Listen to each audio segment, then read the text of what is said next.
Ladies and gentlemen, humans of planet Earth, fellow life forms, welcome. Welcome to this event, and good on you for turning up. I often tell my tutorial group, most of life is just turning up, and that's what you've done. Good on you. Because I'm also going to address you not just as humans and fellow life forms, but after tonight, you're going to be thought leaders and change agents. Yes, in the minds tonight, we will have a suite of ideas from our fabulous panel who will ignite your imagination and your action.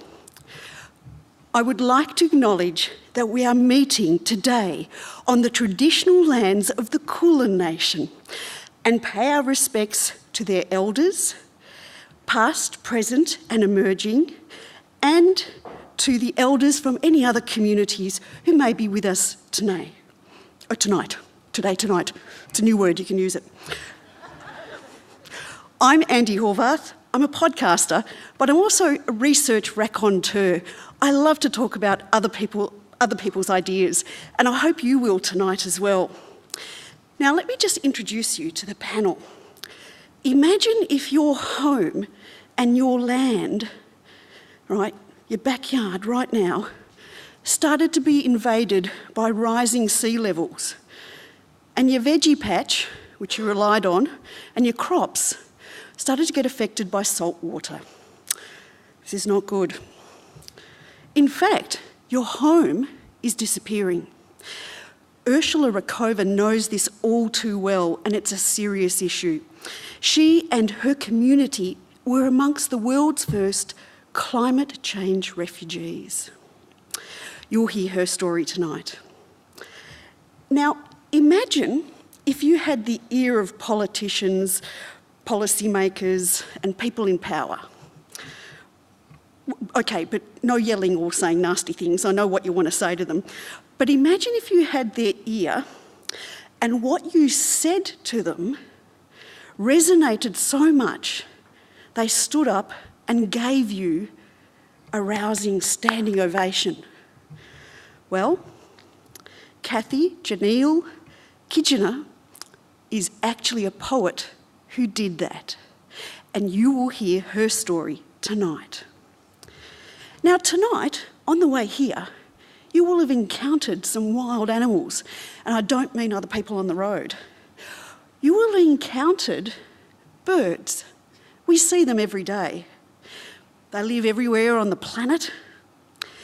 But what if we could get into the mind of a bird? What would a bird tell us about witnessing climate change?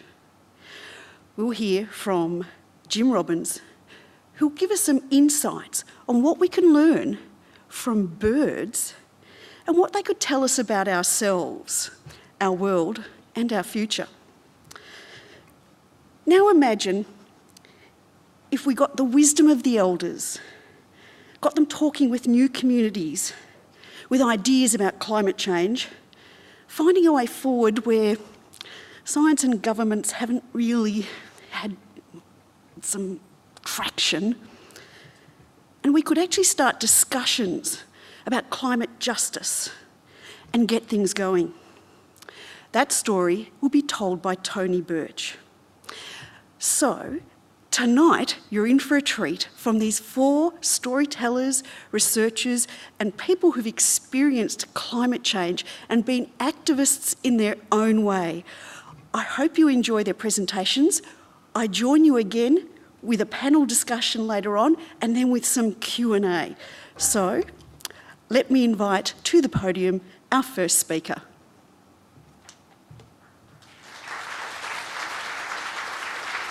Thank you, MUC. Good evening, everyone.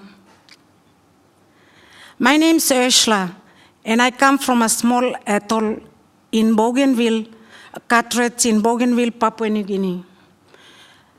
The island sits on top of a circular reef. It's coral raised 1.2 meters above sea level. You can't really see any land on that reef, but they are atolls. And 2,700 people live on those atolls.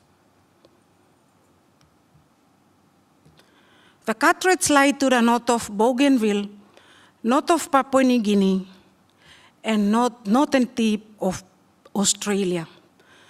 So Australia and Solomon Islands share our border. As a matriarchal society, we were faced with storm surges, king tides, shoreline erosion, and saltwater intrusion into our food gardens. We needed to do something. Every year, when people around the globe organize to celebrate Christmas, it isn't the same with us. It is a feeling of anxiety. Last month, king tides washed over our homes and food gardens. Gardens are turning yellow, and there's hardly any food crops that we can find and sustain our lives. So what should we do are questions we ask ourselves. Do we leave our ancestors' bones on the islands, or do we take them with us? So much of our land continues to erode away. Coconut trunks and palm trees continue to fall.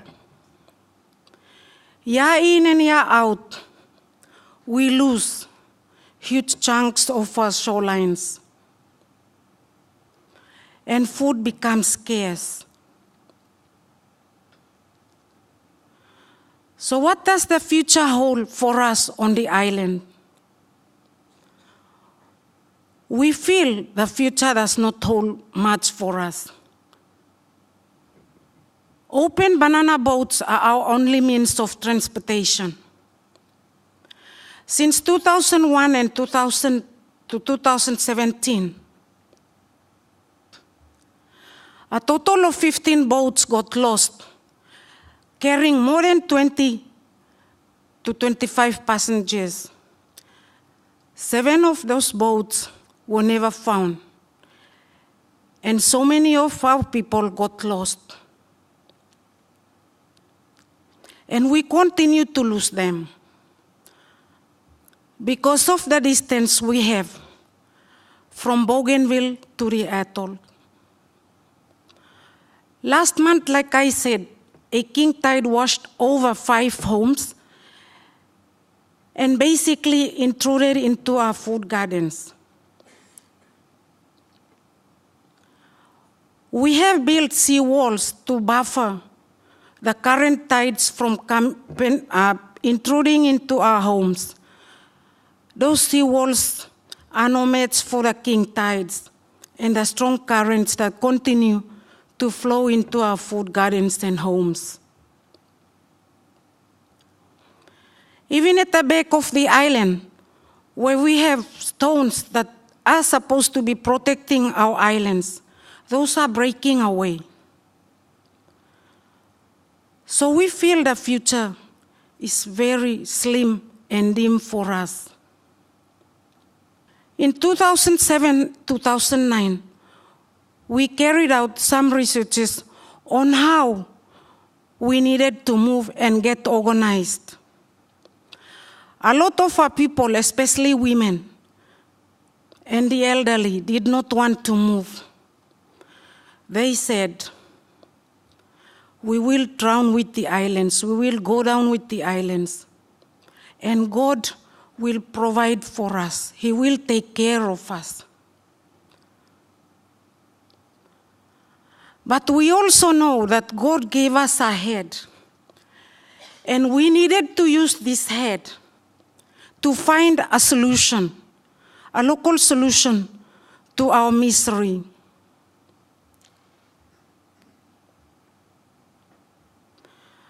We have had 5 young people, environmental speaking tours right through the island of Bougainville, where islanders and Bougainville young people came together, shared experiences on what was happening, and tried to forge our way forward with the elderly. We also organized elders and chiefs from Bougainville to travel to the island, to experience for themselves and see for themselves the impacts of what was happening, what the shoreline erosion was causing to the islands. We sent them for 2 weeks. What turned out to be 2 weeks turned into a month. Why? Because of the storm surges. The wind started to pick up, the waves started to pick up, and they couldn't return. So in a way, it was riddance because they could really feel what we were also feeling on the island. We have had 27 international media groups that have gone to the Carteret, and we provided information in the hope that this advocacy internationally will gain support for us.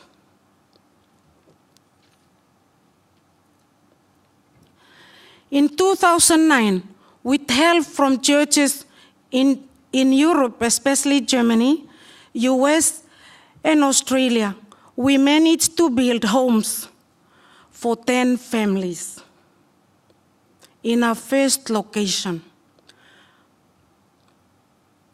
The Catholic Church in Bougainville gifted us 4 plantations, rundown plantations after the Civil War on Bougainville. And these are the plantations where we are moving our people to. We have managed to move 10 families to 1 plantation only. In 2011, 5 other families moved to our new location.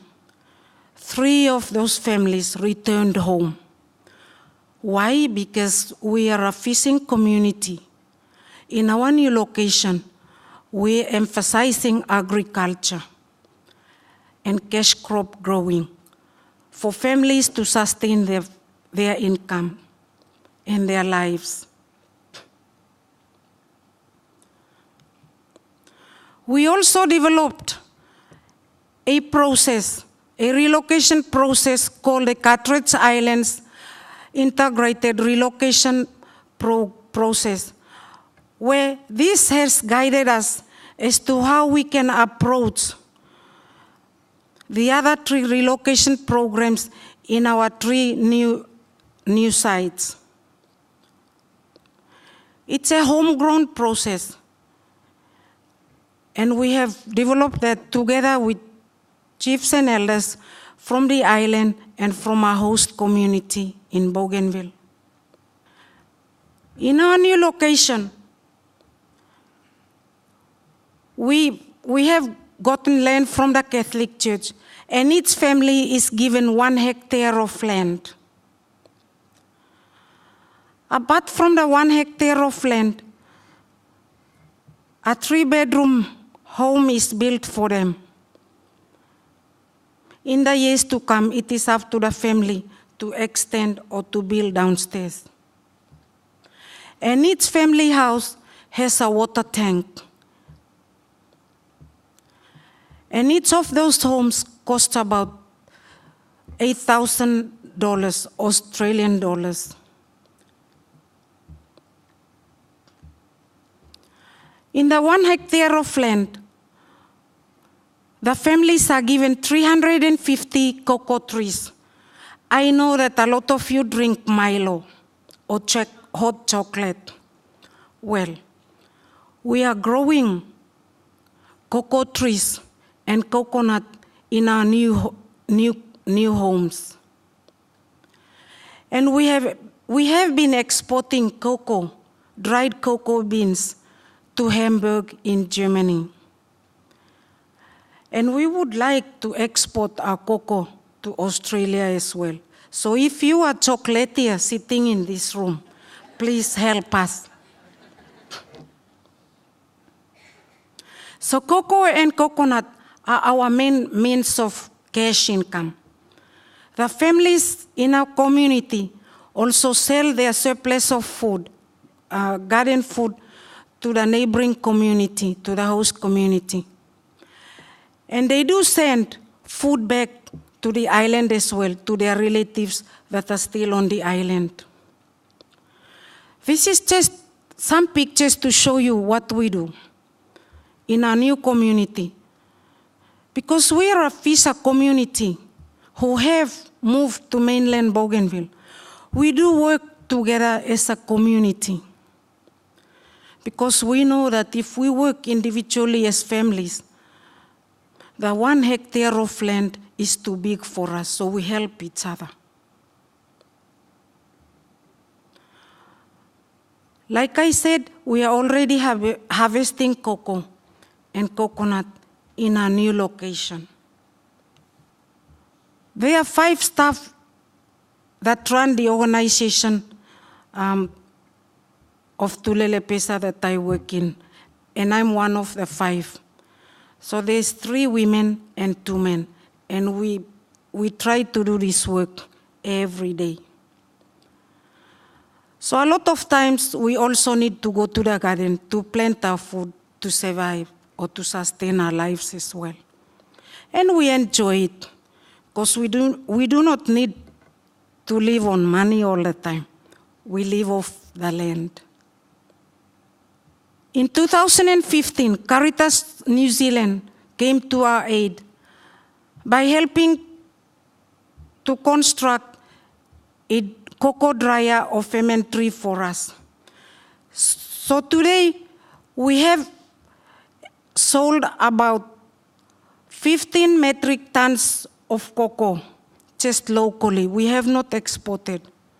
Why? Because we are also working with the host community to try and get them to plant cocoa so that it's cocoa resistant to insects, and that we are able to produce quality so that we can export quality cocoa overseas.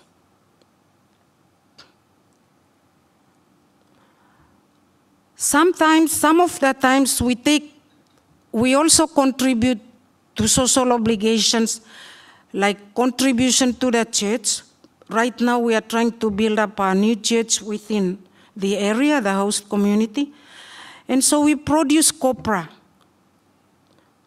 Every month we have to make 2 bags of copra so that we contribute the funds that we receive to the parish or to the host community.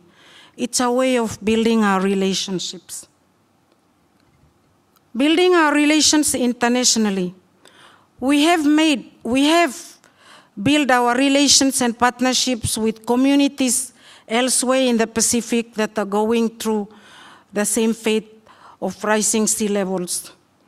We've got partners in Kiribati, partners in Tuvalu, Fiji, Solomon Islands, and even we have partners in Alaska.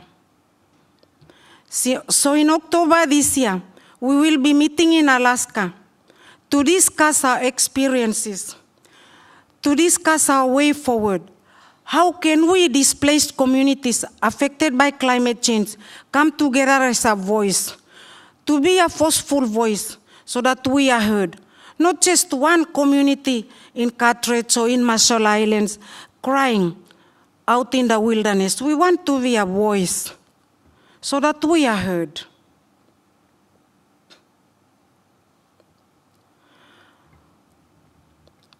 In the picture you can see the ambassador for women and girls of Australia who went and visited our community, so we hosted her and the delegation. And those are partnerships we are building. We do run trainings for women within our host community as well. How they can get organized, how they can get leadership, play more leadership roles in their communities and in their families, and how they can make decisive roles regarding finance and income that is coming into their homes because of cash crops like cocoa and coconut. Last year, we embarked on an activity which we call the Climate Change Roadshow to schools in Bougainville. We covered 5 schools. We decided to pilot the young climate change warriors in one of the schools. And today we have 2 activities that we will run with this school. One is the young people planting trees on climate change, which we will start late this month and early next month.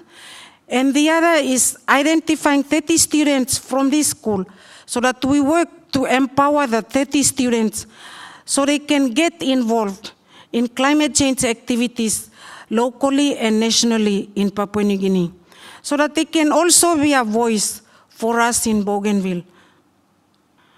This picture shows the community we have, the new relocated community that we have. So despite the fact that we are going through this, we have gotten up and are not sitting down to expect what is going to come. We have tried to help ourselves, and we will continue to help ourselves. Thank you.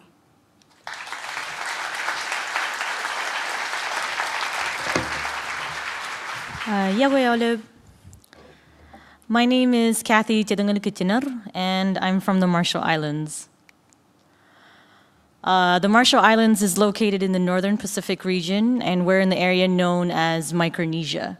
So much like the Carteret Islands, as you heard from my sister Ursula, Marshall Islands is about 2 meters above sea level. And so this is one of the main atolls where I've been living for the past about 4 years or so. And this is how thin all of the islands are. So there's about 60 low-lying atolls. And so we have a similar situation to the Carteret Islanders in the sense that we are dealing with climate change, that in the sense that we're having to deal with the effects of climate change on a regular basis, more so now than we ever had to before. Just to give a brief background on the Marshall Islands has a long history. We've been there for thousands of years. Our people have been living there for thousands of years, and we are canoe builders, we're storytellers, we're weavers, and we also have been through different eras of colonization. But the most significant event in our history that we're generally known for, that's usually linked to the issue of climate change, is nuclear testing. So the U.S. tested over 60 nuclear weapons in our islands. I know this is all about climate change, but I always have to mention nuclear testing because the history and the destruction from nuclear weapons is how we enter the conversation of climate change. The experiences that we had with nuclear testing is how we enter these conversations on climate change. So I came into the issue of climate change relatively recently. I grew up in the U.S. In Hawaii specifically, and I was raised there and I went to college in California, and it wasn't until I returned back home to the Marshall Islands after college and after I graduated from college that I began to grapple with the issue of climate change. I came home and I realized how vulnerable we are as a people, and that climate change wasn't something that was years away. It was something that was happening right then, and that's when I experienced one of my first floodings. And so, as Ursula had mentioned, king tide floodings is one of the most tangible effects that we see of climate change. So because we're so low to the ground, or low to the sea, we're at sea level basically.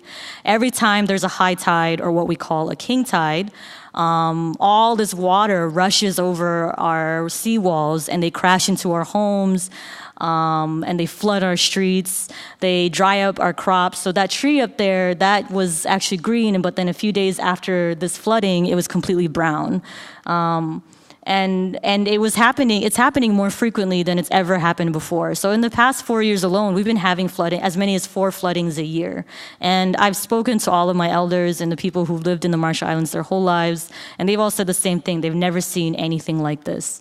Even our graves are washing out to the sea. And so some of our, politicians have said, climate change even affects our dead. And so that's how bad it is. And I've given this presentation quite frequently to to scholars, to college students, to high school students. And I've gotten questions, like, well, why did you put the graves so close to the water? Well, the water wasn't that close before, So that's something that we're having to deal with. And then we're getting a lot of people who are saying things like, well, why don't you just move further inland? Well, there's nowhere else to go. As I keep referencing Ursula, because we have such similar but yet kind of little bit differences in our situation, Carteret Islanders were able to find a land nearby in Papua New Guinea, in Bougainville, that's much closer and that's larger. We don't have any other lands to go to, and that's the issue that we're grappling with. And so we have not relocated on that scale that Carteret Islanders have had to do so far. So we are at the point now where we're just campaigning as hard as we can and fighting for our islands to be heard. This was my cousin's house that was destroyed at one of the recent king tide floodings. And it took her about 2 years to apply for loans, to find the land, and to rebuild it, to rebuild her family home that she'd been living in for years. And so this is something that's happening really often. And you have to consider that the Marshall Islands is not a first world nation. It's something that, we're making, it's $2.50 minimum an hour. And so climate change is making life a lot harder for people who are already struggling as it is. And then we've also came out of the worst drought. So besides the king tide floodings, besides homes being destroyed, I think about 2 years ago, we had to declare a state of emergency because of the worst drought we'd ever seen before, where people were literally fighting over water. And so we're dealing with extremes in weather that has definite links to climate change. So for me, I entered this issue of climate change as a poet. I was taught that I need to do something to contribute back to my community. And I have always figured that, it would be school or it would be, something like maybe I get into law, but I ended up becoming a poet. And poetry has always been a way for me to understand the world around me. And when I first began to grapple with the issue of climate change, I did what I always do. I turned to writing. And so I wrote a poem, and I ended up getting it filmed by a friend of mine, and we put it up on YouTube. And I did that because I understood that Marshallese people are an oral culture, and they tend to respond better to performance rather than a written word. And the poetry that I use very often is spoken word. And so spoken word is a decidedly Western art form. But for me, it's a useful tool that allows me to share the stories that I think are important with the world. And so I wrote a poem, and I got nominated and the U.S. ambassador to the Marshall Islands saw my poem on YouTube, and he nominated me to represent as a civil society speaker at the United Nations Climate Summit. And they had asked me to write a poem for the opening of the Climate Summit. And it was this big deal because all the leaders would be there. It was a huge deal that I was selected. And they said, we'd like you to write a new poem. And it was within 2 weeks. And they said, we'd like you to write a poem that would save the world. They literally said that, which is a really tall order for a poem. So I did end up writing a poem. And I wrote it. I realized I don't know how to write to a movement, because they wanted me to write to a climate movement. They wanted me to write to world leaders, and I didn't know how to do any of that. But I had just had my daughter, so she was 7 months old at the time, and I thought, maybe I could write a letter to her about telling her about the ways in which we are fighting for climate change for her generation, because I know that there's so much despair and so much loss with climate change and so much, hopelessness. But I wanted her to know that there is some people who are continuing to fight. And so that's when I wrote the poem, Dear Matefele Benam, which I'll be sharing with you guys at the end of this. But her full name is Matefele Benam Kathy Makarusa. So it's a long name. But that was the poem that basically launched my career. So after that poem, I began to get a lot more connections with the world. People started to connect with me a lot more, and I thought, okay, what am I going to do with these connections, with this platform? At the same time that I was at the UN, so I took down the poem, the video, the photo of me at the UN, but you're just going to have to trust that it happened. It was real. So while I was at the UN, my cousin Milang, who's right there in the photo over there, she was participating in an action here in Australia with 350.org, with the 350 Pacific Climate Warriors, where they were using canoes to blockade one of the coal ships. And so this was a huge media event that, they'd been pumping up, and it was just this kind of event to showcase Pacific voices, basically. And from that event, me and my cousin Milang returned home to the Marshall Islands, realizing there's this international network of people who are fighting for climate change. How do we use that platform for our people back home in the Marshall Islands? And so what we did was we founded the organization 조지금. Say that 5 times fast. Just kidding. So 조지금 means your place or your home in Marshallese. And what we do is we provide training and mentoring opportunities for young people to become change makers and to become empowered to be a part of the climate movement and to be a part of the environmental movement. And so we do that through different kinds of campaigns. We did 1.5 to Stay Alive campaign, which is all about the importance of the 1.5 degree temperature threshold for the world, for the survival of our islands. So we did that, and we got a lot of Marshallese people on board. We also do that through training and mentorship programs. And we also conducted a climate change arts camp where we taught young people how to use mural painting and spoken word to process their emotions on climate change. And we still continue to work with 350 Pacific Warriors. So just at the recent COP23, we represented Marshall Islands at the climate conference in Bonn, Germany, and we were a part of a big campaign with a bunch of other young Pacific Islanders who are organizers and grassroots leaders around the Pacific, in an effort to get our voices uplifted and heard on the climate issue. So these are the ways in which I've become involved in climate work.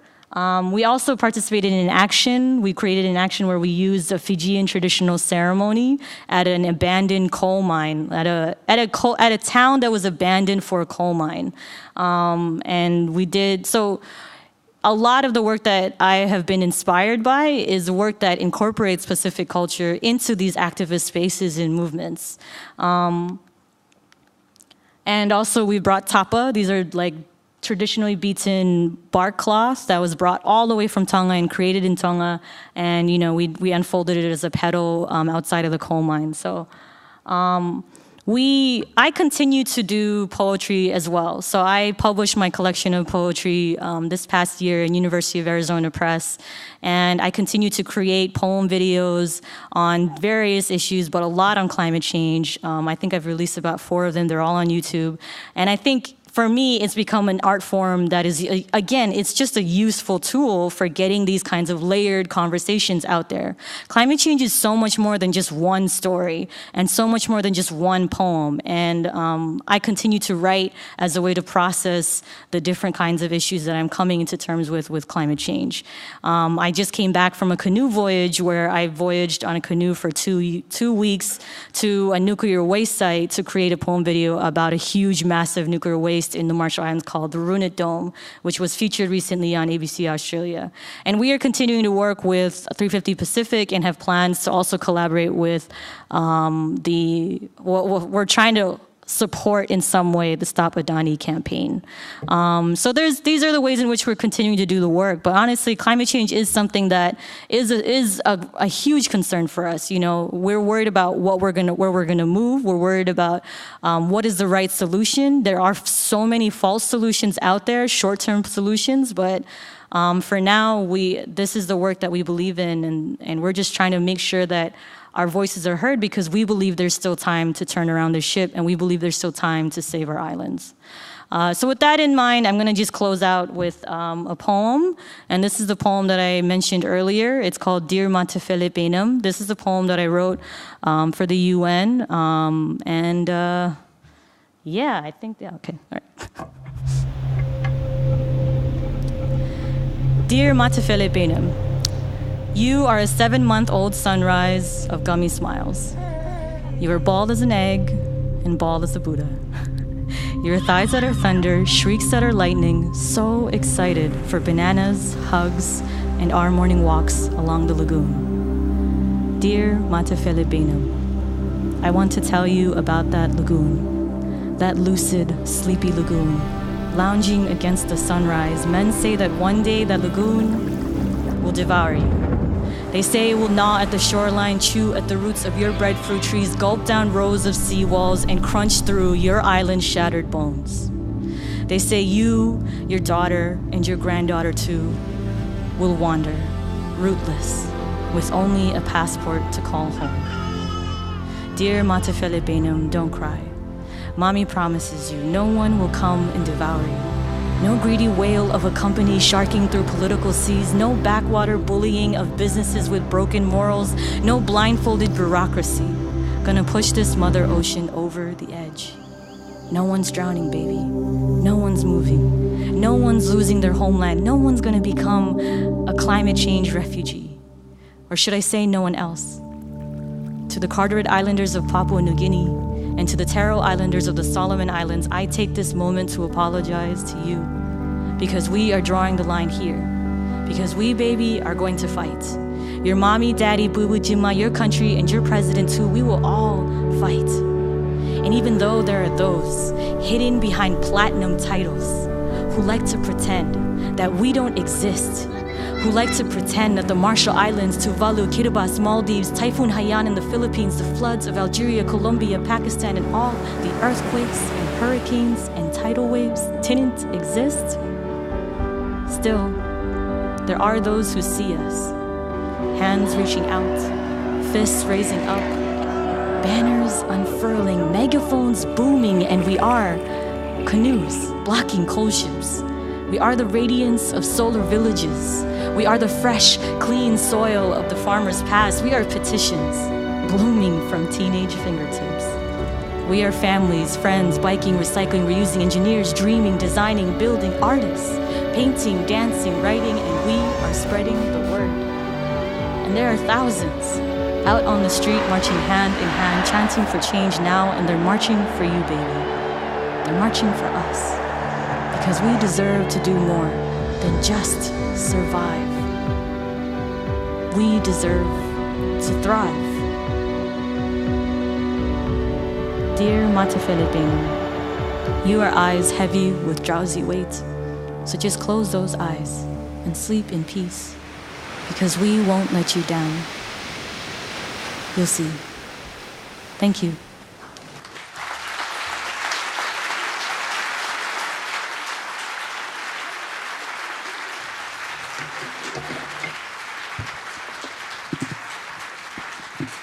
Hello, my name's Jim. I'm a science writer from the US.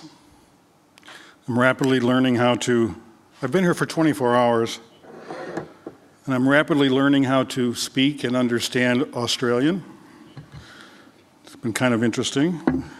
I write for the New York Times, primarily about science and environmental issues. I live in Helena, Montana, which is near Yellowstone Park, Northern Rocky Mountains, not too far from the Canadian border, to give you a sense of how to place me. And my most recent book is about birds. Let me call up my notes here.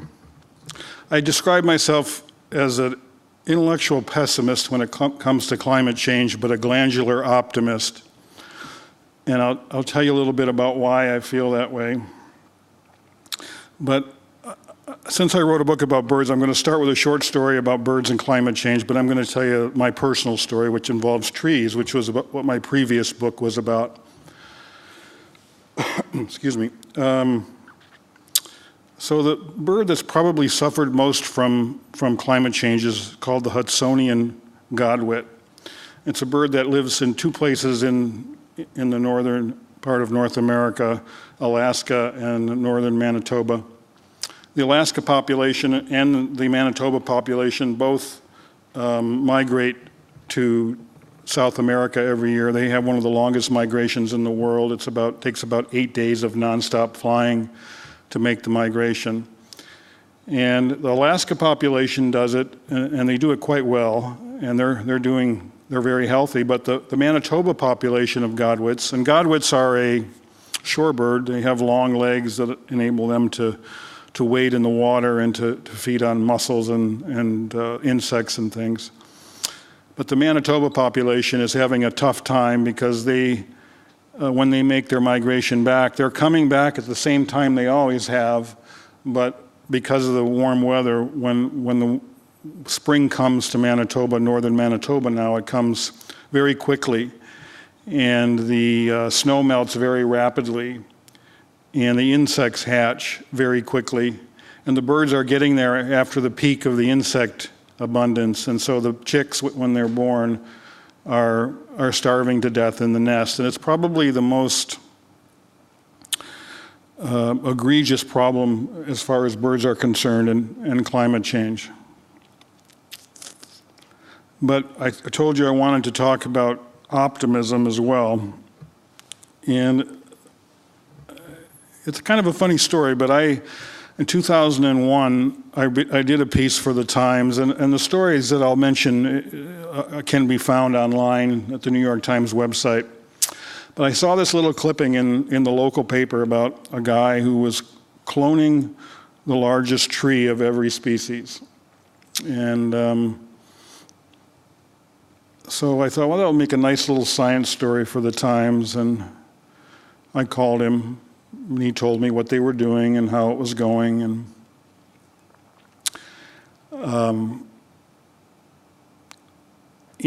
the piece came out on the front of the section, and it was a great boon for his project, cloning the largest tree of it. There's 800 and some species of trees, and their plan was to do them all eventually, and they would look for the champion trees, the ones that were the biggest recorded individuals of their species, whether it's ash tree or redwoods or sequoias. And he and his son were going around and doing this project together. He was a farmer, a shade tree farmer from northern Michigan.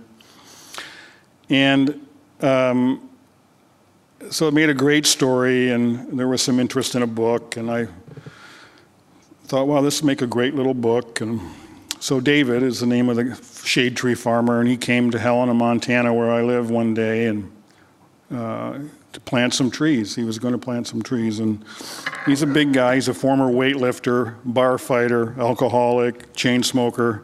I mean, not your average tree planter, but interesting guy. And we went and had lunch, and we sat down at a table at lunch, and he said, you know, I didn't tell you how I came to this project. And I said, how was that? And he said, well, I was drinking pretty heavily, and my kidneys and my liver failed, and they took me to the hospital, and I had a near-death experience. And I went to the tunnel of light and came out to the realm of angels. And one of the things they told me when I came back was that I had to clone the largest tree of every species to protect the genetics ahead of climate change. I thought, wow, I'm glad my editors didn't know this. So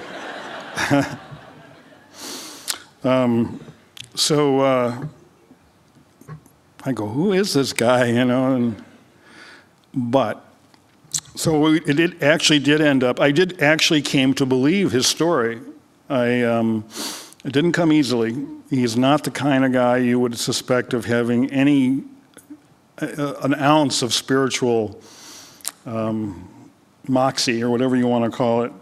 But I came to believe his story enough. I interviewed people who are experts in the near-death experience field, and yes, there is a field of near-death experiences. And I talked to other people, and it turned, what he was doing was scientifically sound.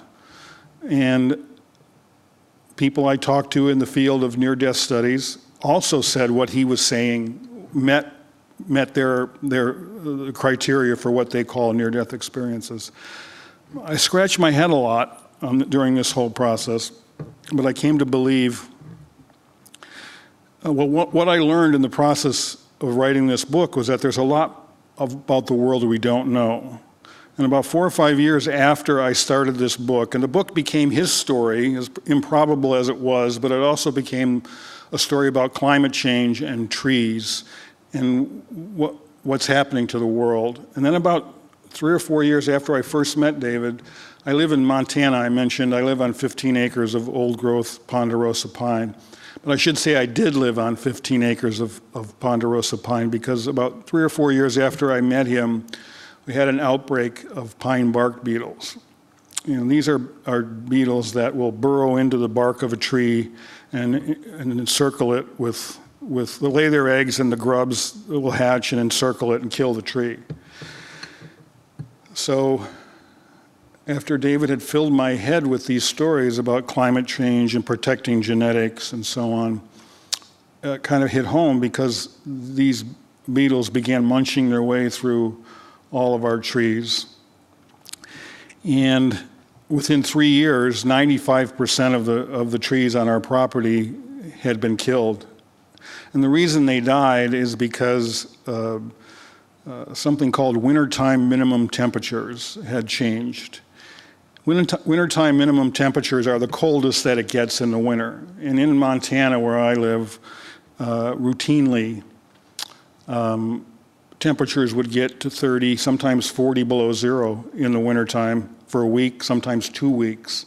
And that's what it takes to kill these bugs, is extended cold periods. Wintertime minimum temperatures have changed more than any other climate signal in the world. They've gone from routinely being 30 or 40 below zero in the winter at night in December and January to now being sometimes above zero. And so the 30 or 40 degree swing is a huge change in this signal. So that essentially, those cold temperatures have essentially gone away. And so these bugs, which would need at least 2 weeks of those kind of cold temperatures, no longer were restrained by these temperatures, and that's why they took off. And they not only killed all of the trees on my property, they've killed forests across North America. 80% of the trees in British Columbia were killed by bark beetles. And British Columbia went from being a carbon sink to being a carbon source in just a few years, because all of those trees that once had held this carbon now were releasing it into the atmosphere. So, having heard this wild story about near-death experiences and climate change in trees, it really came home to me and taught me there is so much about this world that we don't know. And actually the bird book and the tree book both are about that, about how little we really know about this miracle that we live in. And it's astounding to me.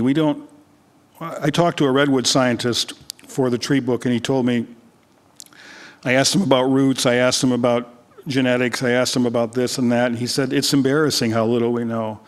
And that has fueled my writing the last few years, both the tree and the bird book and the next book that I'll write. And I would say, whether it's near-death experiences or trees or nature, that my hope for the future, my glandular optimism comes from the unknown, because I think in the unknown there's the possibility of miracles, let's put it that way. And I came to this lesson a hard way through loss of my own trees and through meeting a guy who, as they say, he's not your average person. And so I've learned a lot, let's put it that way, in the last 10 years as a journalist. They say in journalism, there's a saying, if you want to write the truth, write fiction. But I chose to write the book about trees as nonfiction and put a little bit of my reputation on the line as a science writer. And it says something about how there's more going on than we know, I'll put it that way. So, thank you.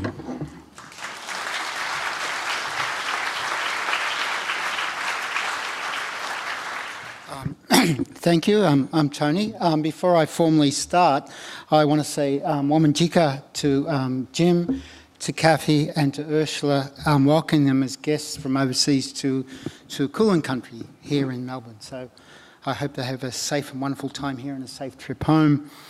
I want to tell 3 stories about climate, and I suppose to begin, what I would preface this by saying is that one of the things that we often hear is that we send out the wrong message about climate change, or we speak about climate change in the wrong way. And one of the things I've learned in the 5 or so years now that I've been researching climate change is that in fact that's not the case. The case is in fact that there are many different ways to talk about climate change. very different communities to engage, and what we need to think of is a myriad of approaches that will work with particular communities. This becomes apparent in the first story I'll tell. I was fortunate enough several years ago to be appointed, along with the Wheeler Centre, to a European project, and that project was a project called Weather Stations, and I was asked to work with 15-year-old children around the world, here in Melbourne, at a school called Footscray City College, and also in London, in Dublin, in Berlin, and a city called Hell on the Baltic Sea in Poland. I worked very closely with a group of kids in Dublin. They lived on the outskirts of the city. They were a very poor school, very poor kids. I'm talking about kids who often had nothing more than one spare set of clothing, if that. Kids who had all their weekly meals at school and didn't eat outside school hours. And we're expected to go and engage with these kids about climate change and tell them how important it was.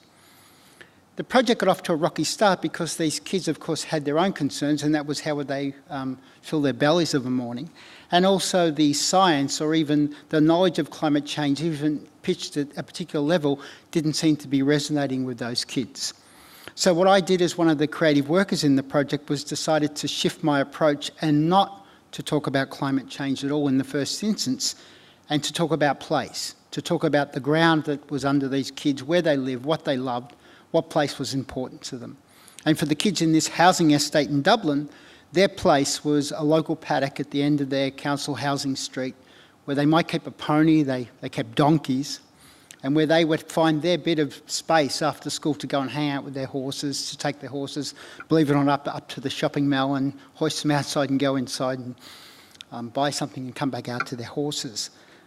When they talked about the places that they loved, they talked about the place they loved with great sense of emotion and animation. And I did this with all of the school groups that I work with around the world, including here in Melbourne, and with the Footscray City College kids, we talked about their attachment, their association with the Maribyrnong River. Then what I got the kids to do was to take a photograph of the sky above their house. So all the kids would take a photograph of the sky above their house, and then we put them online, and we did a bit of a mash with them, and then we asked kids to identify which was their photograph, which was their bit of sky. And generally they couldn't do it. Of course, those pieces of sky, they had something familiar to them, but also there was something common and universal to them. And what we did in doing that was to try and balance the love of locality of our own places with the knowledge that there are other places, of course, that people equally love, in this case, young children, or young teenagers, sorry, and to think about how local and what we might call global work in sync together. And it was a very interesting way of them kids starting to connect up with each other about other places that other kids had an attachment to.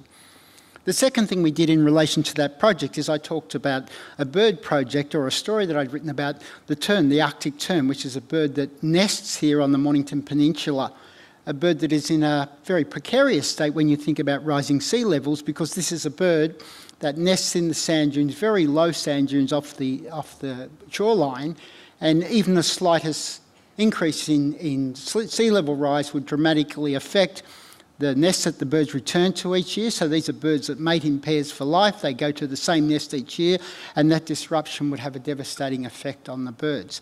Now, the kids were very sympathetic about this, but then with the kids in Europe, one of the things I was able to say legitimately, that it's possible that these birds that leave the Mornington Peninsula and fly those tens of thousands of kilometres home, a bird that is no bigger than your fist, could be flying over your house to return back to the Arctic Circle. And if sea levels rise here on the Mornington Peninsula, that bird will not fly over your house any longer, and to make those connections. And through that story and through other work we did with those kids, we actually came to a remarkable outcome where these kids saw themselves as part of a global community of young people who were all connected through this process. Now, the second story I want to tell you is about a group of Aboriginal elders that I've worked with in North Laverton. Now, if anyone knows North Laverton, it's not exactly what you would call the sort of most charming sort of postcard image of wilderness in Australia, but it's a very important part of the western suburbs. And when we're talking about these people, we're talking about a group of Aboriginal elders who entirely live off country. None of the people that I work with live where they were born, live on their own country.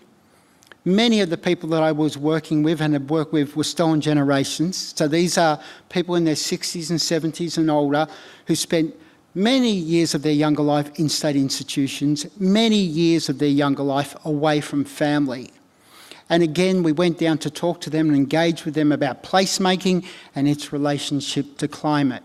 Now, with this group, it was quite interesting. It was a very different dynamic because they saw us as part of the same community in some ways. But equally, as with the young kids, when we talked about climate change in anything like scientific terms, they sort of threw their hands up. And also, by the way, I think they've been affected, as many of us are, about climate denialism, climate scepticism, or just the naysayers who try to muddy the waters about what we try to do, seeing it as possibly a topic that was too hard for them to get their head around. But again, similar to the other kids, but in some ways different, I got them to write about place. I got them to write about the place they lived in, which is the western suburbs of Melbourne, but more particularly about the place that they'd come from, the country they'd been born on.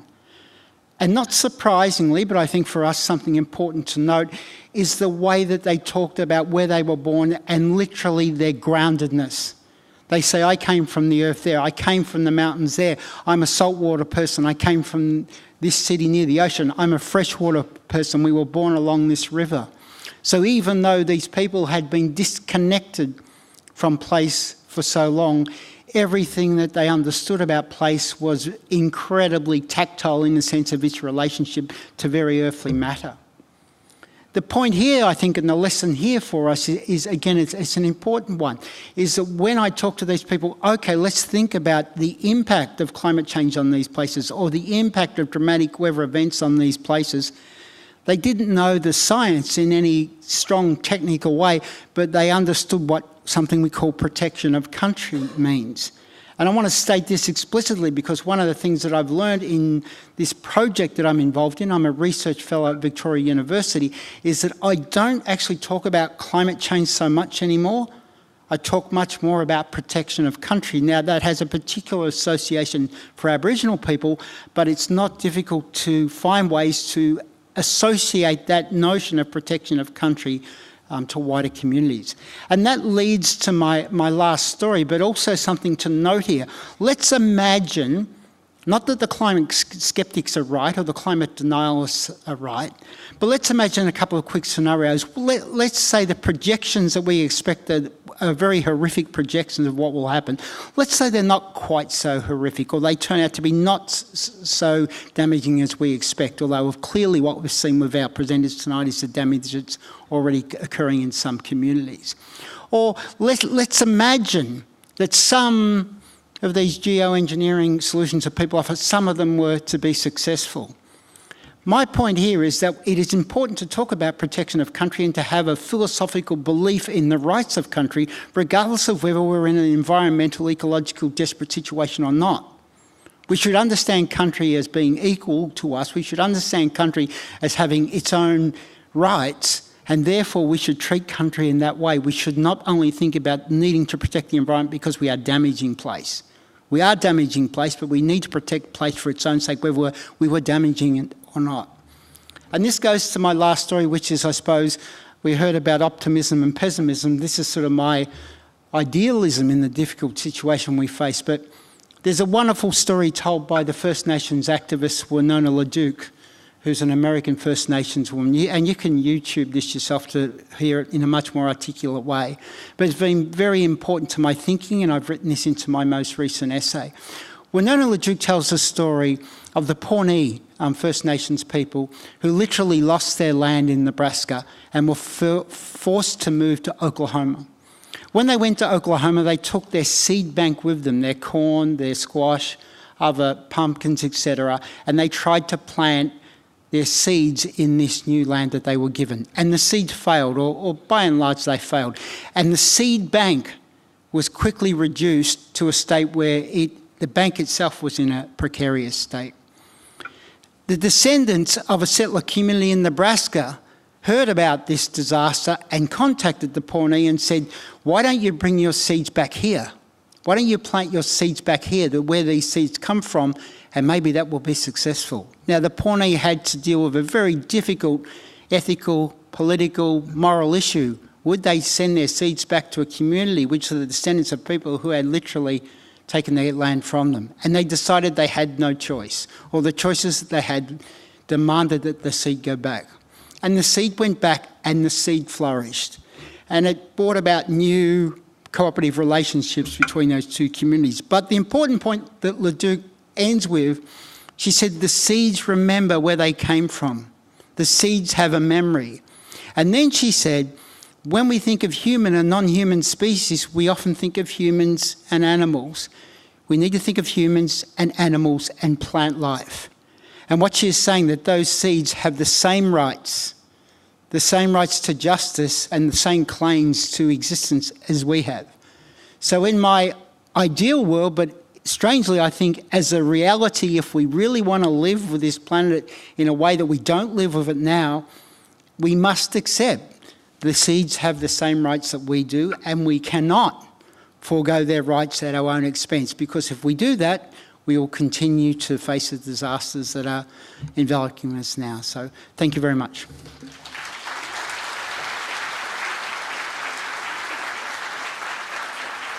Ladies and gentlemen, you've heard the stories of people witnessing climate change. Let's go into some panel discussion. We've heard about displaced peoples, displaced birds, trees, misplaced words and policies that really should have been enacted yesterday. Let's get into the sort of juicy elements of what we've just heard. And I'll just take a seat. It seems to me, panel, that who we are is where we are, because it gives us our culture and our identity, but also where we are is us, because like Tony, you were talking about protection of country, because it is us. And I was even thinking about the poor trees that you encountered.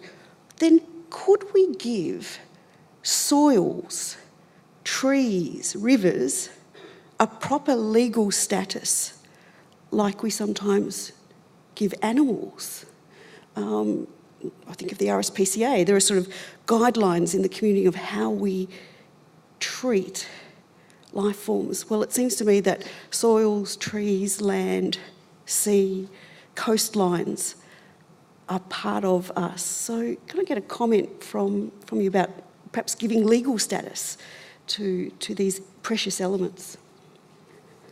Well, I would just say that a legal recognition for plants and animals and so on might happen, but it would need to be driven by an increase in awareness.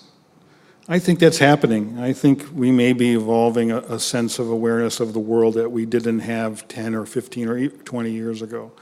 I look at all the talk about even things like sexual harassment. I mean, that's gone on for how long? It's gone on for centuries. And now all of a sudden it's not okay, and we're aware of it in a way we haven't been before.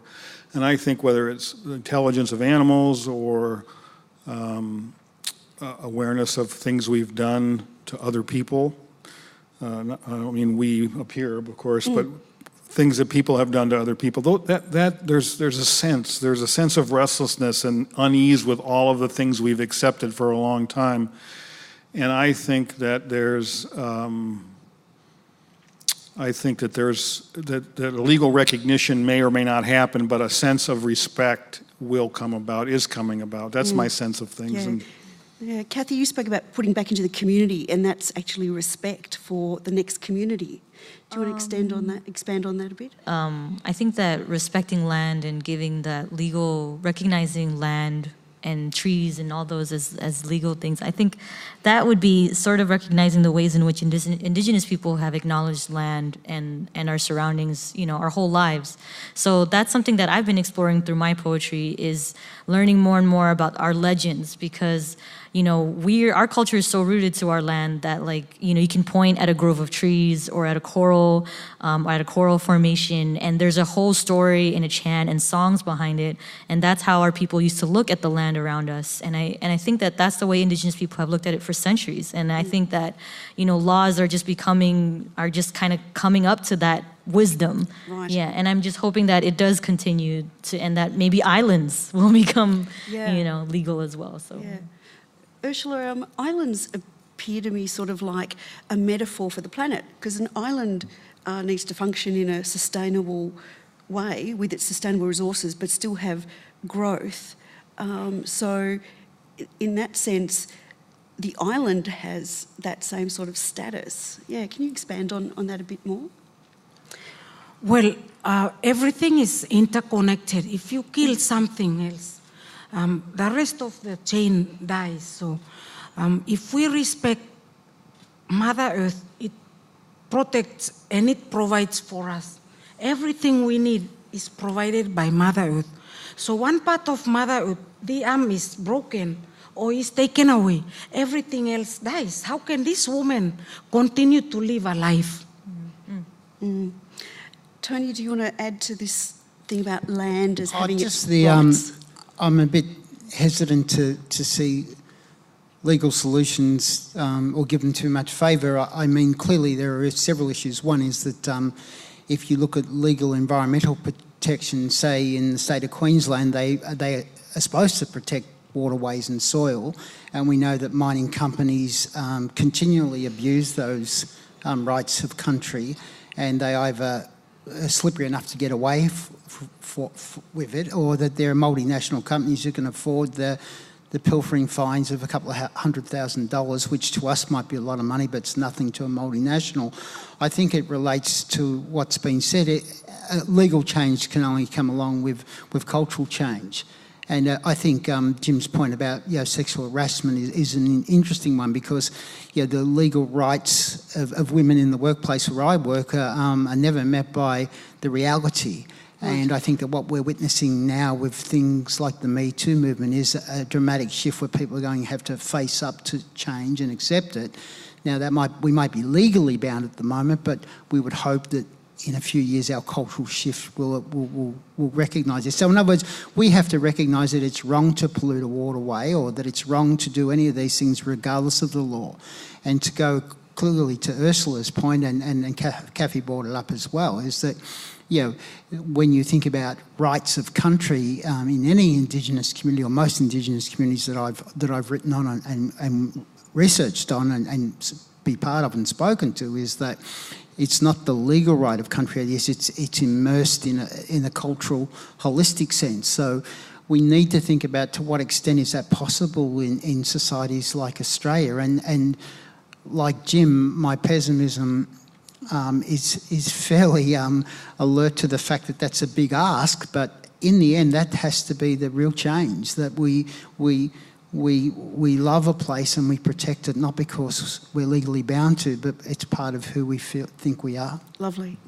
I'd like to open it up to the audience now. Yeah, hi.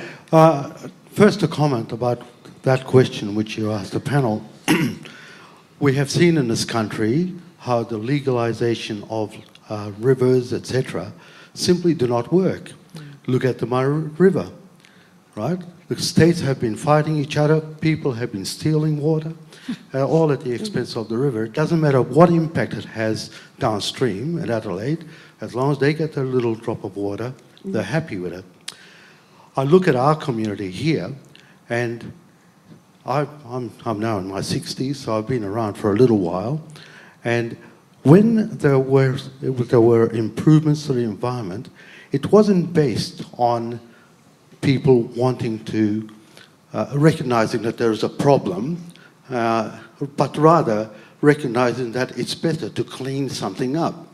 Think of the Maribyrnong River and the Yarra River. They were open sores only 50 years ago. And then the government decided that it's a good idea to clean them up so people can go fishing and catch fish, and they do now.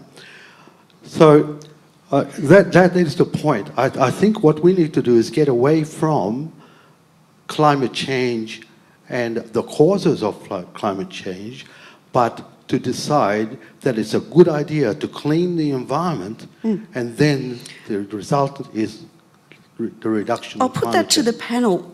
If we reframe it as pollution and we're looking after our own patches, do we actually really start to enact when the trees die, when it gets a bit desperate, when the Yarra River or whatever river starts to look pretty awful? We kind of, instead of being proactive, it seems as though we go when it's desperate.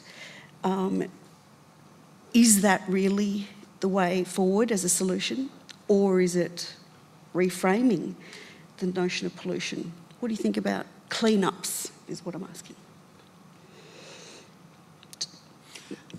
Look, I don't think there's anything wrong with cleaning up the rivers, and I'm 60 and I used to swim in the Yarra River 50 years ago. I got a medal for bravery for doing so. Look, I take the point, and I think that, again, if I think of multi-strategies to deal with problems, there's nothing against that. Clearly it's one strategy. But clearly we can't stop talking about climate change and put that issue aside. We see what's happening in people's countries right now.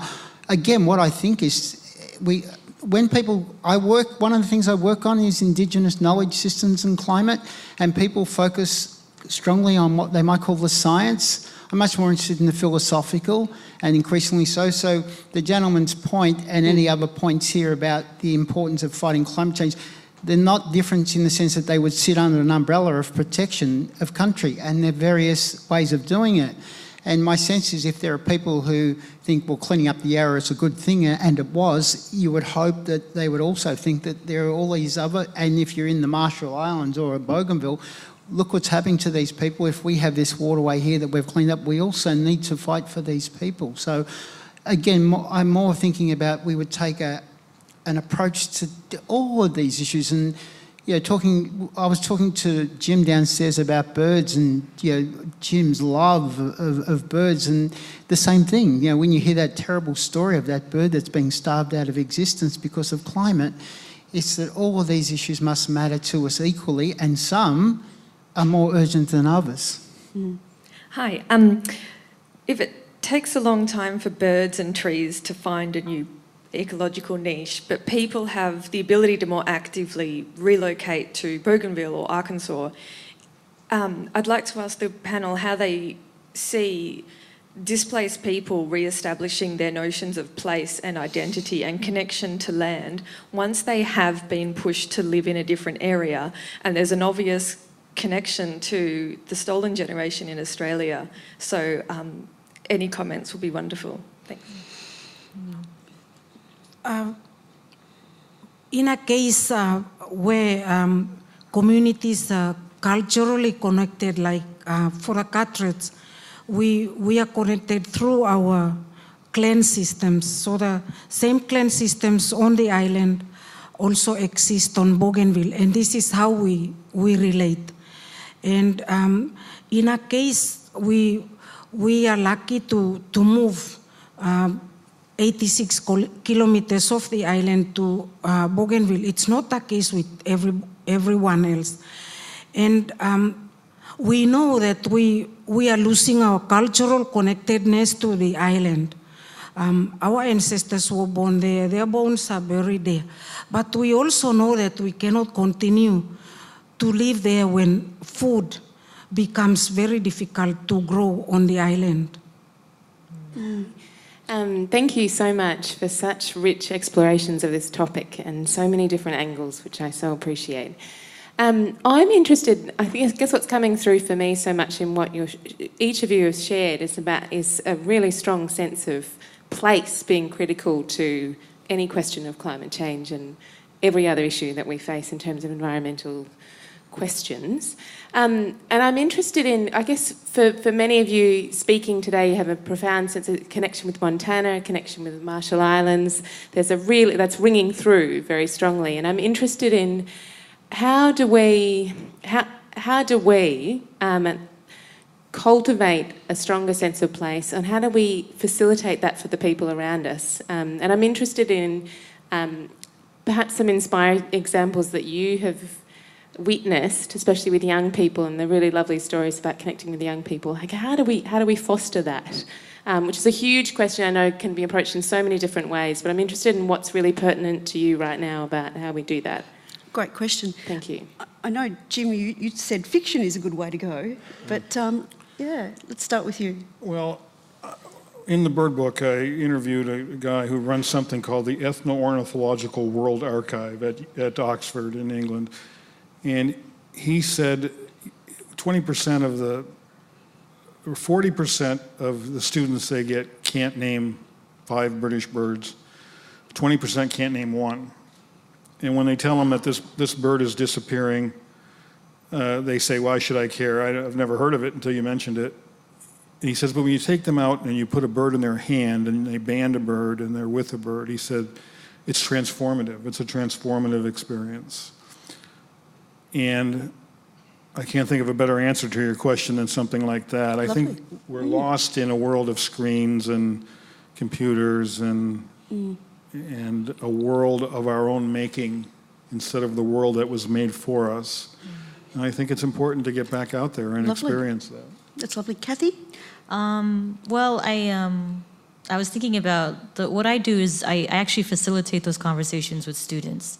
And so I do that through poetry workshops. And so poetry for me is really meditative.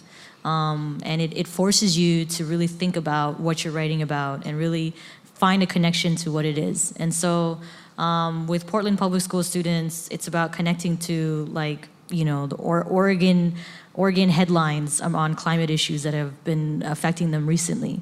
But like in Palau recently, I do a lot of workshops in Micronesia and other islands as well. And in the island of Palau, I did a workshop with college students.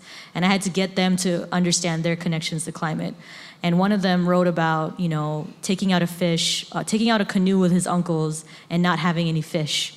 And so that's all he wrote. But I said, you know, draw it out, like really show me what it was like. You know, what are you seeing, you know, when you're on the canoe? What kinds of fish are you reeling in? What is your uncle saying to you? Is he cracking any jokes? And what came out was this really beautiful poem about, you know, that's basically a meditation on this wonderful memory he had of fishing with his uncle and coming back with so much fish, and then going back to that same place years later and coming out with nothing, and that devastating feeling of loss, you know, in that moment. And so for me, I always recommend poetry and writing and art and, you know, those kinds of ways of connecting to place and to finding that connection. So you kind of have to cultivate that yourself, and that takes meditation, that takes intention.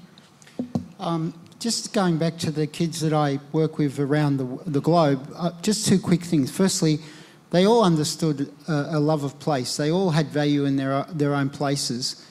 What struck me, and these were, not always, but some of these kids were really disenfranchised, you know, really marginalised kids, is that they didn't think that we thought their place mattered. So these kids in Dublin, they love these places, but they didn't think they were important to other people, or they'd be embarrassed when they tell you about them. So when they hear about Australia, yeah, they all knew about the Black Saturday bushfires of 2009. They all know about the Great Barrier Reef. When we turned up, they were expecting me to be 6'4" with a surfboard, so the lunch ladies were very disappointed.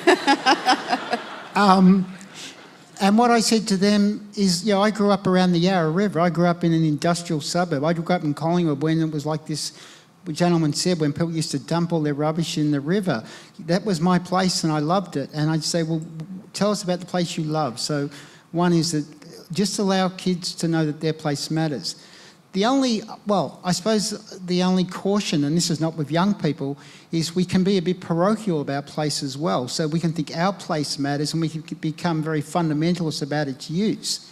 So, you know, mining companies can make the same argument about places that people who don't want it damaged can make. So I think, I'm interested in that combination of my place matters, but it matters no more important than any of the places that people on this stage come from. So if I think that, you know, where I grew up and the place that I want to protect ecologically is important to me, I have to value Ursula's place as much, Kathy's and Jim's place in Montana and all of your places. So we've got to really share that around rather than be too sort of defensive in the way that we think about place.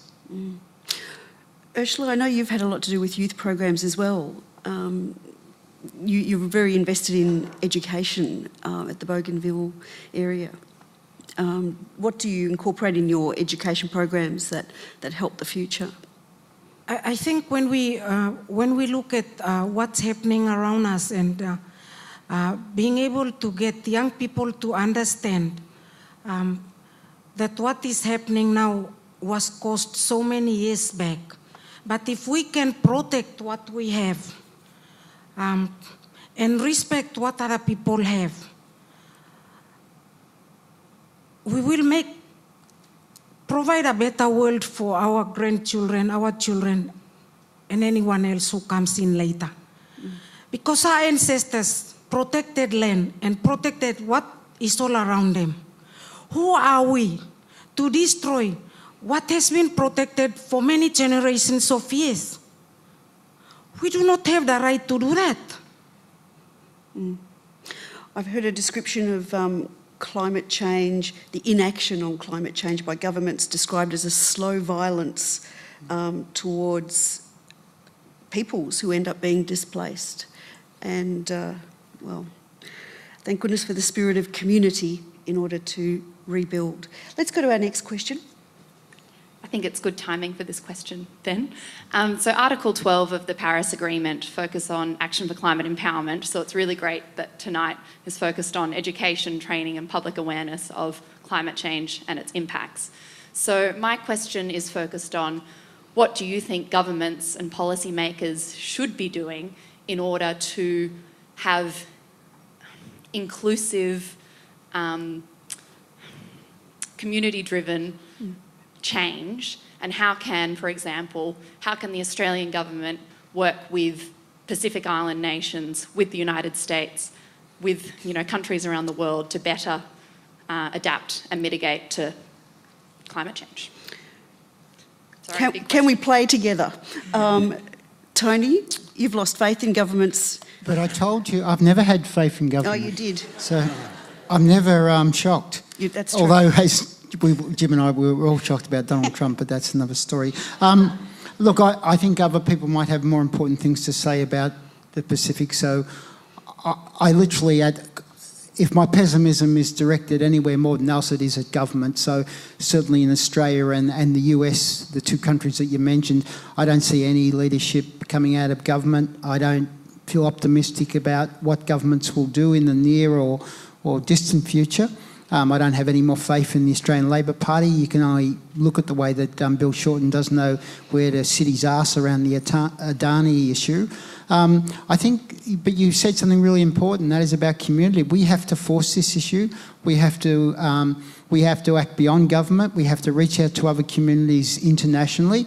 And I know with 350.org, there's been a lot of cooperation between SEED, who are the young Indigenous climate change activists in Australia, and 350.org. I know that other groups of young Indigenous Australians are reaching out to people in Bougainville. So we can't wait for governments to act, because I personally don't see that as a solution. And to be quite honest, the way that my thinking is, I think that what will happen within the next few years is that a lot of the political campaigns around climate change will have to resort to very direct interventionist action. So, blockades and much more putting your bodies on the line. I mean, sitting here is good and all this is good, but everyone in this audience, we need to go and block a coal truck rather than go out and have dinner. I told you you'd be change agents. Hi, thank you very much for those presentations. My question is directed really to you as artists, as writers, storytellers, poets. I'd like to hear your personal reflections on why you think the arts and culture are so, or if you think they are, why you think they are so important in changing our broader culture.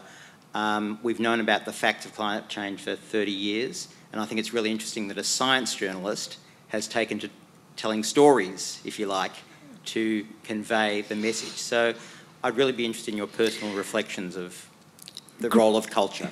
Great question. Let's tackle that one. Science has failed us, governments have failed us. I think storytelling has a real power, and I think that whether or not everything in that book is true, the story is true in a sense that I think there's great forces at work. There's hope. That's what the book is about. It's about hope, and trees are hope, and I think in a big way. And so I think, leaving aside the truth of the matter and what I believe is going on, I think that the story itself can inspire people. And I've gotten emails and calls from all over the world from people who've read it and have been inspired by it. So storytelling is very important. It enlivens the spirit, doesn't it? That's that's the impact the arts has. Well, it's how we evolved. I mean, you have to look at a lot of these things of who are we, when we go back thousands of years, and even before there was a written word, we were telling ourselves stories. And so it's in part of our DNA to listen to and to believe and to be guided by stories. That's right. If you listen to this podcast right now, which it will be, here's a story. Kathy and Tony, you want to contribute to this idea of the arts, and Ursula, we'll hear from you as well. Yeah, I was going to say that, in the Marshall Islands, we have a really oral tradition where we did a lot of storytelling, as Jim was talking about, but we also did chants. And when I was doing research on our traditional culture and our traditional oral culture, I learned that, I've noticed that a lot of cultures use chanting to open ceremonies, to create space. But in our culture, it was actually used for work. It was actually used for power, to give us power to do work, to fight in wars. And so I think my ancestors recognized early on that words have that kind of power.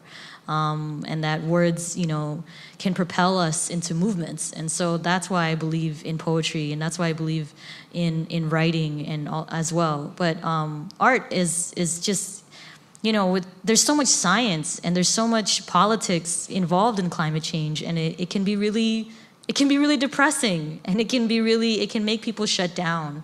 But when you write or when you tell a story, it connects them to the heart of the issue, and it makes people realize that this is something that's happening right now, and I guess that's why I believe in it.